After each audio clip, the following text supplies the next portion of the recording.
Welcome to Life Words Day by Day, where today we're going to learn not to be so quick to overlook the simple blessings of God as signs and tokens of His sustaining care of us along life's way.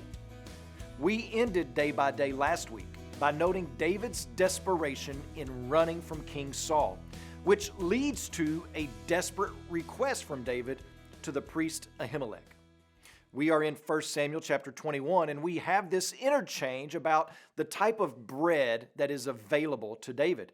It's the holy bread or the show bread that only the priests were allowed to consume. This bread was replaced every day in the tabernacle, and the priests would eat the leftovers. In other words, this bread was not just handed out to anyone, only the holy, only the purified, only the priest. Ahimelech knew that this was a desperate situation, and he knew that mercy in this situation was called for, that preserving a life didn't break the law, but fulfilled it. But we also have a little more commentary from Jesus himself on this very situation. Matthew, Mark, and Luke record the instance of Jesus and his disciples passing through a grain field on the Sabbath.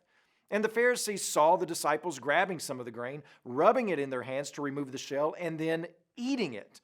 And in the Pharisees' mind, this was equivalent to doing work on the Sabbath, and they accusingly asked Jesus, why would he allow this?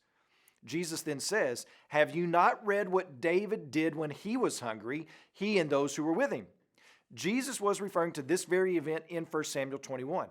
Jesus goes on to say that the Sabbath was made for man and not man for the Sabbath, and that God desires mercy.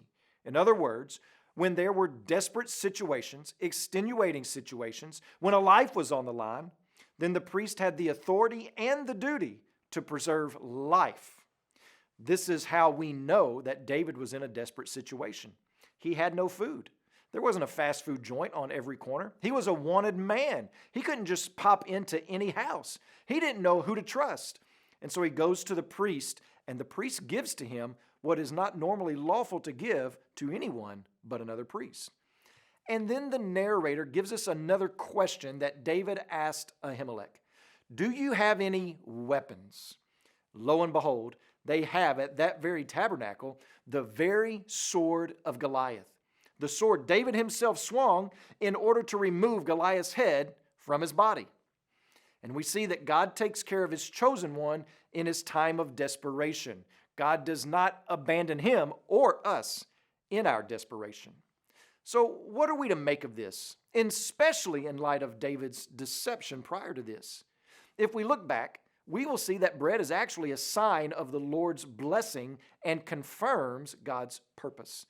In chapter 2, Hannah praises God by saying, those who were full have hired themselves out for bread, and those who were hungry have ceased to hunger. Back in chapter 10, Saul was given 2 loaves of bread as a sign to him that God had anointed him as king over Israel. So the presence of bread, the giving of bread to David, is a quiet sign that God is blessing him, providing for him in the midst of his desperation. Don't be so quick to overlook the simple blessings of God as signs and tokens of His sustaining care of you along the way. As you pray today, please remember Sirpong Yaobang and his family, our missionaries in Thailand. And also remember the Caraway Life Word broadcast that's heard throughout Tanzania.